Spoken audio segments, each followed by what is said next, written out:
Hey guys, it's your boy Wooker, and I am doing a live reaction of One Punch Man vs. Hulk by Variant Comics. I mean, let's react, guys. Today on Variant, it's One Punch Man versus the Hulk. Today on Variant, it's One Punch Man. Welcome to Variant, where we love comics more than I'm excited about James Earl Jones voicing Darth Vader once again in Rogue One. I'm your host, Aris Quinones. Now, it's been a little while since I've done a Versus episode, so I thought it was time that we I saw it was time, Today's battle is a battle of all-out bronze, just pure power and strength, with two of the most powerful characters in fiction going up against one another. I don't know who Saitama, aka One Punch Man, versus the Jade Giant, the Hulk. Actually, each character is argued amongst fans to be the most powerful character in fiction, which makes this an epic battle. But that's enough talk. Let's see how these two characters stack up against one another. Guys, I think Hulk takes it. Feats included. Before I get into their powers, let's take a brief look at both characters' origins, starting with Saitama, aka One Punch Man. As a lot of you may know, One Punch Man was originally a manga, but eventually got his own anime series, which is actually why I got into the character. The series is awesome. The story focuses on Saitama, a jobless man looking for work after being repeatedly fired from other jobs due to his laziness. But one day he ran into this freakish monster crab man thing and ends up saving a young boy, who has a massive butt chin, by the way. Now you may be asking why the boy has a massive butt chin. Well, the answer is simple, because why the hell not? Anyway, Saitama liked the feeling of saving the boy, so it inspired him to become a hero. From that day on, Saitama trained so hard he went bald. His workouts consisted of 100 push-ups, 100 sit-ups, 100 squats, and running over 6 miles every day. And somehow this led to his amazing powers, which just pisses me off, because I've done Insanity and I got nothing. Like nothing at all. I read 1 mile and I got nowhere. Now I know that doesn't really make any sense whatsoever, but it's not supposed to. The character in the entire series is meant to be over the top and ridiculous, which is the main reason why I like it. It's just fun. So that's how Saitama got his powers, but now let's take a look at how the Hulk got his. I'm pretty sure nearly everyone and their grandma knows how Bruce Banner became the Hulk, but I'm gonna tell you anyway, because, well, that's what I do. But also because I told you One Punch Man's origin, and I like to keep things even. I can do this. I don't know, guys. Variant Comics, if you're watching. Bruce Banner became the Hulk when he was testing a gamma bomb that he made for a military base he was working for. The base was under the command of General Thunderbolt Ross, who later became the Red Hulk, and of course is the father of Bruce Banner's lady friend Betty Ross. During a countdown for a test detonation of the gamma bomb, Banner spotted a teenager named Rick Jones who snuck onto the testing area. Banner tells his assistant to pause the countdown while he goes save the boy. But his assistant didn't like Banner, so kaboom, gamma radiation explodes all around and onto Dr. Bruce Banner. Banner somehow survives, but starts feeling sick, which of course leads him transforming into the Hulk for the very first time. And I think we all get the idea from there. Anywho, let's talk about what each of these characters are capable of. We need to talk about what the big green guy. I mean, it's the cool Hulk's that primary power is his incredible strength. He can lift around 100 tons when calm, but as the saying goes, the madder the Hulk gets, the stronger he gets. Meaning, in times of increased stress or anger, an increase in the Hulk's adrenaline causes his strength to increase exponentially. But I will add that the Hulk's strength has never been shown to have a ceiling, so it's assumed his strength is limitless. This also applies to the rest of the Hulk's abilities, not just his strength. So Saitama, if you guys don't know, has no the extent of his power is really limitless. To prove that point, here are some examples showing the Hulk's incredible strength. The Hulk once lifted an entire mountain range to save himself and the Avengers. And this wasn't a singular mountain range, people. It was an entire mountain range that weighed 150 billion tons. And it was said to dwarf the Andes. There was another situation where the Hulk became so strong, he broke the world with a single step.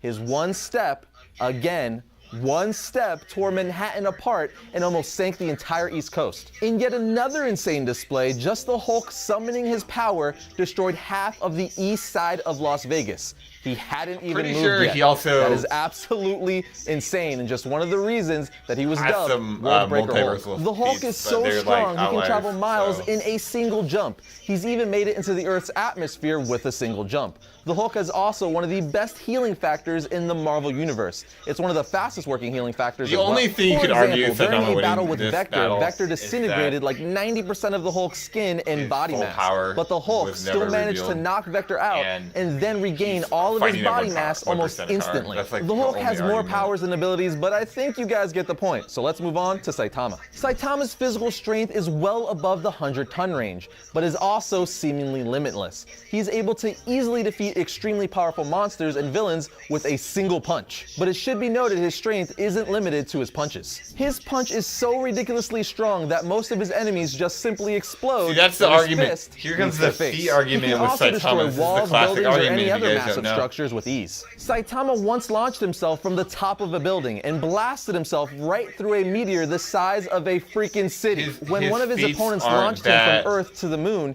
he used his jumping power to leap back to Earth in just seconds, which caused all kinds of tremors and massive shockwaves. It wasn't a pretty situation, but it was awesome nonetheless. Either way, he jumped from the moon back to Earth. You really don't know how strong that he is at full potential. In addition to his strength, he also has super speed. He can travel at roughly Mach 8, which I believe converts to just over 6,000 miles per hour. Meaning he's no Flash, but he's incredibly quick nonetheless. It's also safe to say that he has a sixth sense, as he's able to dodge danger even though he hasn't seen it yet. It's like his version of a spider sense. He also has serious attacks. These are basically just moves that he uses when he's getting serious in a fight. He can normally throw a casual punch to defeat his enemies, so just imagine what a serious move can do. That's a bit of a tongue twister, I know. Even with everything we know about Saitama, including the stuff I didn't mention, we still don't know the full extent of his powers and abilities yet. He's extremely strong and meant to be crazy overpowered, you have to give this a just like over the top in general. With all that said, it's time for me to tell you guys who I think would win. In all honesty, I really don't know. I really don't know, guys. Not wanting to choose a side. Guys, I don't know, and I'm gonna stay neutral here. At the end of Versus episodes. That way I don't get either community upset. I'm just really not sure this time. It's a really good matchup, and I feel like it could go either way. However, I will say I think I'm leaning towards Saitama winning, but that's purely because he's a parody character. In other words, he's a trope for all American superheroes and even anime heroes like Goku and Naruto. So he's supposed to be all-powerful. He doesn't have any feats with just one punch. Hence, One Punch Man. He's also yet to be defeated because, again, the whole point of the character is that he's unbeatable. Also, the reason why the whole ridiculous, but in a good way. Parody character argument. What if he was up against another parody character? Billion tons. And just the summoning of World Breaker Hulk's power almost sank Las Vegas. Not to mention, if Saitama pissed off the Hulk bad enough, it could potentially push Hulk to a whole new level. So yeah.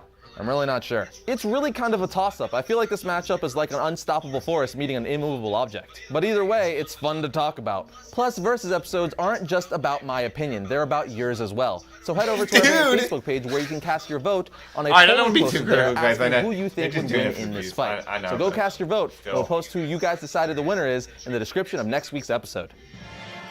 I've got to say, I was a little disappointed. When you buy a domain name from domain.com, you get the power to influence and control what people find when they search online. No domain extension will help you tell your story like a .com or .net domain name. Domain.com is affordable, reliable, and easy to use. The guys at domain.com gave Variants an awesome offer. Get 15% off domain.com's already affordable domain names and web hosting when you use the coupon code Variants at checkout. So when you think domain names, think domain.com.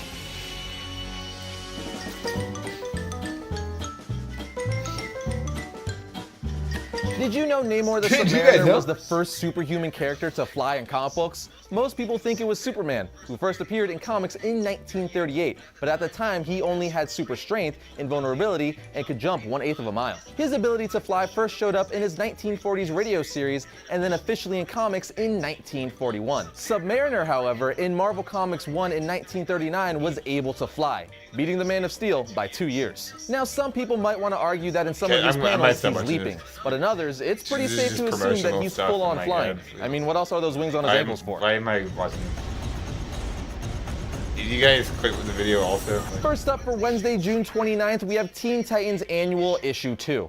A rare night off for the Teen Titans turns into disaster when partygoers begin to mutate into bizarre, uncontrollable animals. Here we have Captain Marvel Issue 6. Cool. As war erupts, Carol finds herself at the forefront of battle. But after tragedy hits too close to home, how far will Carol go to fight for what she believes in? And finally, we have Captain America Steve Rogers Issue 2. This is the first issue after the big reveal that Steve Rogers has been a Hydra agent all along. Needless to say, I'm extremely curious to see what happens. And that brings another episode of Variant to a close. But remember, you can always like our Variant Facebook page. Hey guys, make sure to like my Facebook page too. You can also follow Variant on Twitter at make sure to or me on Twitter at Eris_Quinones. I'll see you guys next week when I talk about all things. Follow my YouTube channel. Tama got his powers, but now let's take a look at how the Hulk got his. Grandmother knows how Bruce Banner became the Hulk, but I'm gonna tell you again anyway. It's also safe to say that he has a sixth sense. Also safe to say. I'm voguing. I'm voguing. I don't know, guys. It was a reaction in the book.